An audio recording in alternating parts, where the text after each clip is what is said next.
ప్రచారానికి వెళ్తున్నారని అంటున్నారు. ఎప్పుడు వెళ్తున్నారు? పిఠాపురంలో ప్రచారం నేను రాజకీయాలకు అతీతంగా ఉన్నాను అనుకోవచ్చు. తర్వాత పిఠాపురానికి నేను వెళ్ళటం లేదని అది ముందు మీడియాలో మీరు ఎందుకో స్పెక్యులేట్ చేశారు. అది మీరు పెంచి పోషించారు దానికి సమాధానం చెప్పాల్సిన అవసరం నాకు లేదు. నేను వెళ్ళటలేదు. బాబు మా కళ్యాణ్ బాబు దాన్ని రమ్మని ఎప్పుడూ కోరుకోలేదు. నా కంఫర్ట్ వదిలేస్తాడు.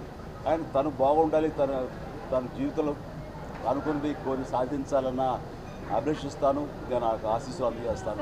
దానికి నేను తనతో పాటు నేను ఉన్నాను అని చెప్పేందుకు మొన్న ఒక వీడియో బయట ఇచ్చాను.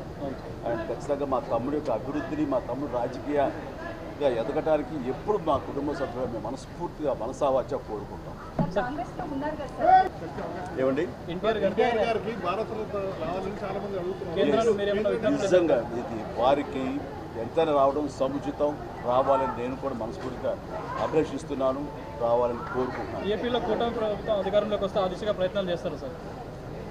అది ప్రభుత్వ పరంగా చేస్తే కనుక త్వరితగతిన అది సాకారం అవుతుంది. అండ్ డెఫినెట్గా ఎంతైనా సరే అటు ఎంజీఆర్ గారికి వచ్చినప్పుడు వీరికి రావడం కూడా అంతకంత సముచితం అన్నది ఆనందదాయకం. దానికి నేను ఎదురు చూస్తుంటాను. నేను కోరుకుంటున్నాను రామారావు గారికి రావాలి.